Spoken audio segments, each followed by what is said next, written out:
ajude. Eleva os olhos para os montes, de onde me virá o socorro? Eleva meus olhos para os montes, de onde me virá o socorro? Nós temos peregrinado por esta terra, em busca de um sol, aonde abundante chuva possa vir. Nós temos andado há tanto tempo, e o que as pessoas dizem é que a abundante chuva vai passar sobre esse lugar.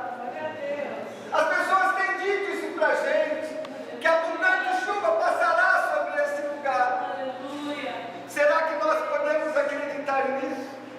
Será que nós podemos confiar nisso? Nós não temos mais nada, a nossa vida mudou, a nossa vida foi transformada pela escassez.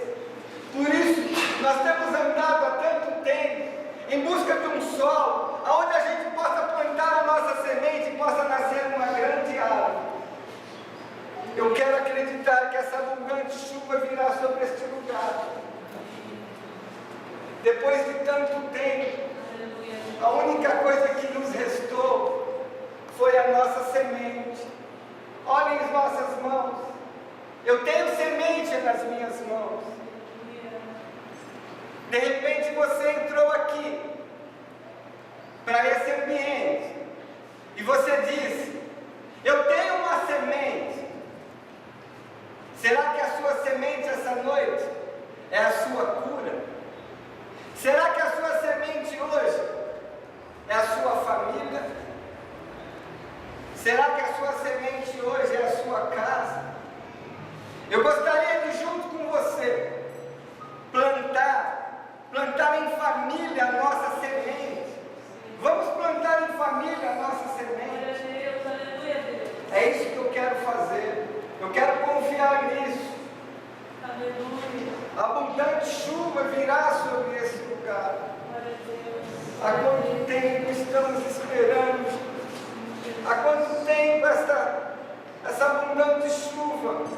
Nós confiamos que ela virá. Eu gostaria de fazer esse ato junto com você. Será que eu tenho mais alguém para fazer essa atitude junto comigo?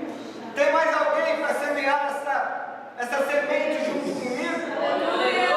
Cadê? Aonde? Aonde? Cadê? Vejo uma pequena nuvem do tamanho da mão de um homem. Sabe quem é essa pequena nuvem? Essa pequena nuvem é você. Sim, essa pequena nuvem é você. As pessoas olham para você e dizem: você é pequeno demais. Você é pequena demais.